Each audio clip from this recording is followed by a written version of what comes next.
semuanya, selamat datang di Sejarah dan Perspektif, di mana kita akan ngobrol santai tetapi berbobot menarik hal-hal di baliknya. Bersama saya Tasya Dan saya Dira.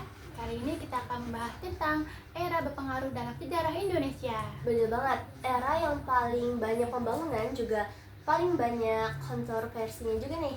Wah, bener banget nih. Apa sih yang membuat Orde Baru ini yang begitu kuat tetapi pada akhirnya runtuh? Nah, di sini kita bakal kupas tuntas semua dan jangan sampai kelewatan ya. Stay tune terus ya. Oke, kita mulai ya. Tasya, Orde Baru ini kan sering disebut sebagai era stabilitas dan pertumbuhan ekonomi. Tapi sebenarnya apa sih yang membuat era ini tuh begitu kuat, Tas? Nah, setelah Soeharto berkuasa pada tahun 1966, beliau tuh langsung berfokus pada pembangunan ekonominya nih, Dil.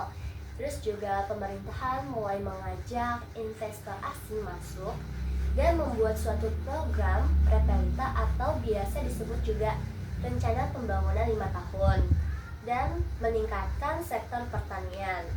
Juga Indonesia sempat berhasil swasembada pangan pada tahun 1984. Wah, berarti keren juga ya. Ekonomi Indonesia waktu itu lumayan maju dong. Iya, jadi pertumbuhan ekonomi di Indonesia ini sempat tinggi banget sampai 7% per tahunnya. Terus juga infrastruktur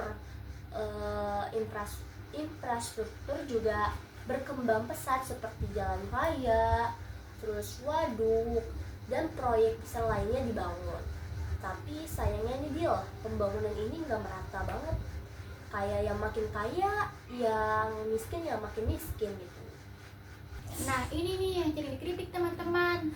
Selain ekonomi, Orde Baru juga dikenal sebagai kontrol ketat terhadap masyarakatnya. Nah, betul banget. Jadi pemerintahan waktu itu juga bener-bener anti kritik. Kayak media tuh dikontrol, terus partai politik dibatasi, juga kayak mahasiswa dan aktivis yang berani mengkritik pemerintahan juga bisa menghilang secara misterius. Wah, berarti kebebasan berbicara pada saat itu nggak ada ya? Nah, Dil, jadi bisa dibilang begitu karena Soeharto ini pakai militer nih buat memastikan stabilitas politiknya. Terus juga siapapun yang dianggap mengancam bisa langsung ditindak. Terus kalau Orde Baru dianggap begitu kuat, kok bisa sampai runtuh?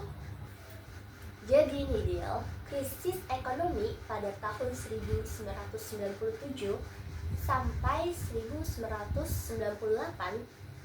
jadi pemicunya karena rupiah anjlok, terus harga kebutuhan pokok naik drastis, juga rakyat mulai kehilangan kepercayaan sama pemerintahannya, ditambah lagi dengan kasus korupsi yang banyak banget.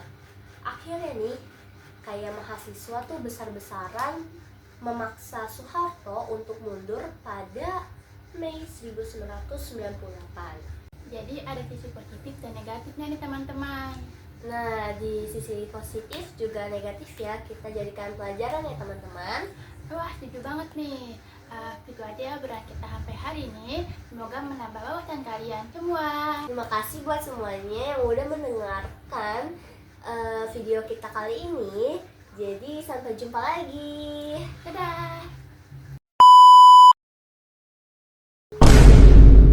Oh my god! Ya,